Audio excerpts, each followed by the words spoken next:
Hey folks, today we're going to take a look at a game that is currently seeking funding on Kickstarter. That game is called Destroy These Cards and is from Mount Sahara Games. Now, if you like what you see throughout the rest of this preview video, I'm going to encourage you to go to the official Kickstarter project page, and that Kickstarter project is going on right now. You can do that by following the link in the top corner of your screen, as well as down in the description section underneath this video. Those links will take you to the page. You can find out more information than I could possibly tell you here, and hopefully you will consider backing the project.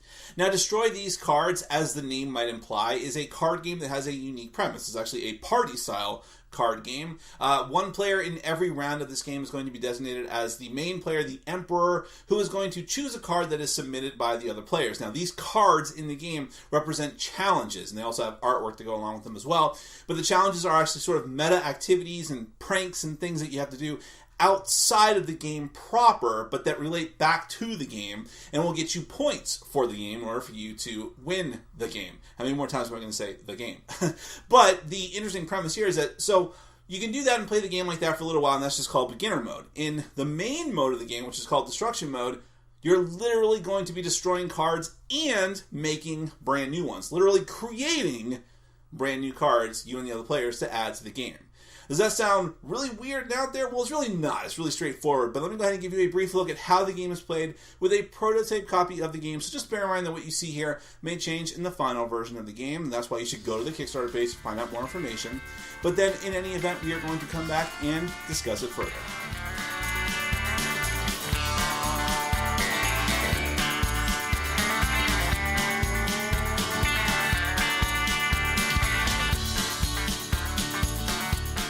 Destroy These Cards is a competitive party game for 3 or more players. Each round of the game, a player designated as the Emperor will choose 1 or more players to complete a challenge on one of the game's cards that's submitted by the other players. Successfully completing the challenges, or getting your challenges chosen by the Emperor at all, will earn you points. But this is easier said than done.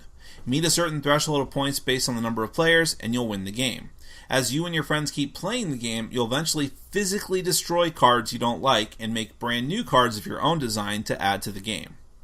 When you first start playing Destroy These Cards, you should only play with the beginner mode and then add destruction mode later. Setup is very simple. There is one main deck that you'll shuffle and leave within reach of all players. Main deck cards will all have 3 parts: a title, artwork, and a challenge. Challenges are all meta actions that the players must complete in the real world, which may or may not involve the cards themselves at all. There are things like banning you from using swear words for the rest of the game, forcing you to engage another player in a thumb war, making you do push-ups, building a house of cards, or turning your phone off for the rest of the game. Every player will draw 5 of these cards from the deck for their opening hand and take a pencil in case it's needed for a challenge. Near the deck, make a supply of point tokens and set the notepad nearby. Again, this is just in case of a challenge that requires you to draw or write something. Then, decide randomly who will be the first player designated as Emperor and begin the game.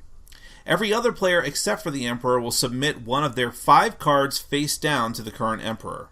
The Emperor will then silently examine the submitted cards, choose one, and put the rest of the cards underneath the main deck.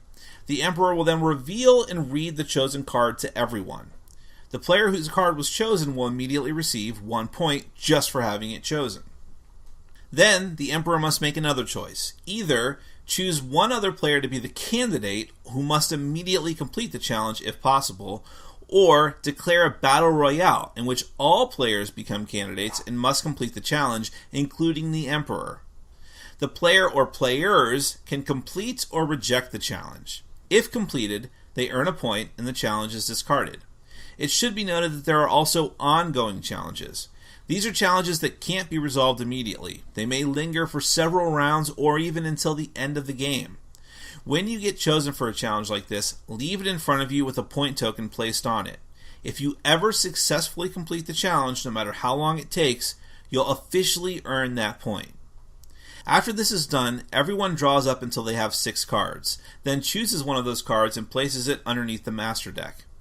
The next player in clockwise order will become the new Emperor, and you'll do it all over again.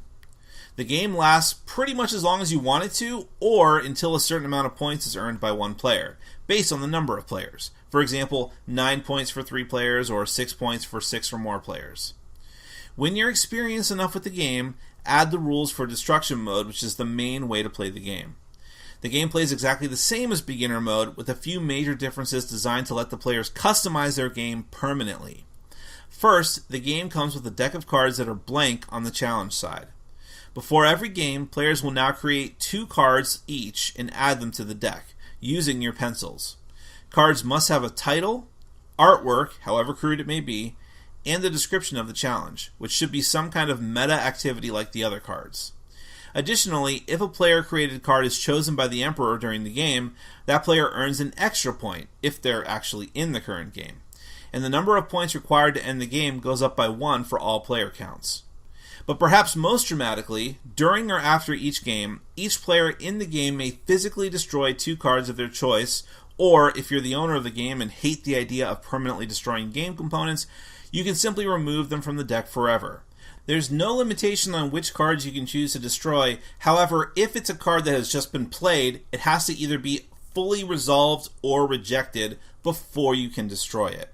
The best cards to destroy are those that you personally dislike, or cards that you just find boring or overdone, or perhaps cards whose physical actions are difficult for certain people in your group.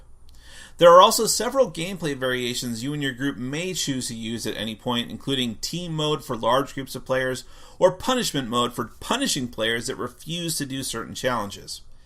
Either way, that is Destroy These Cards. Well, I don't think I need to tell you, if you watch that description, that there are not a lot of games out there like Destroy These Cards. From the name of the game, which it totally carries through with that promise in the gameplay itself, to the artwork of the game, and just the general premise of creating a game as you go along. Not creating the game, but adding to it and making it your own as time goes on. Preferably if you play with the same group of players, especially if you do. And the thing about Destroy These Cards is that you can set the pace and the tempo. You can decide how long you want to play. But if you just, a standard, or I should say average game of Destroy These Cards, it's not going to last very long. So therefore, this could be the type of game that you just play as a filler game, or as a warm-up game, or an end-of-the-night game, whatever the case may be. You know the type of game I'm talking about. But even so, if you're playing with the same group of players, or maybe most of the same group of players, and it can go up to any number you theoretically want, so it's very flexible in that regard. But if you are playing with the same people all the time, then it can really feel like a part of your group. And so that's a very interesting promise and premise at the center of this game, is that deep customization. And, there's so many cards in this game right off the bat. Before you even start adding your own, there are so many cards, each with their own unique artwork and challenge. And so not everything is going to appeal to everyone. And as I mentioned in the preview section, a lot of these are very physical challenges, and therefore, you may have people in your group who can't do those types of challenges for whatever reason, or some challenges they're just not comfortable with. Okay, assuming you don't play with the variant punishment mode, you can just reject the challenge and your time will come again. And everyone has the potential to earn a point every round just by making sure you submit something that's very interesting to the Emperor and get chosen for it. And then when you get to the point of actually creating cards, you can actually just get points for having that card chosen if you're the one that originally created it. So there's different ways for people to earn points here. But just the idea that you can get rid of the onerous cards if you want, and that's going to be different for everybody, but get rid of those cards and then make your own that are more potentially pleasing to the group, or even just to yourself, is a very interesting idea to put into the game.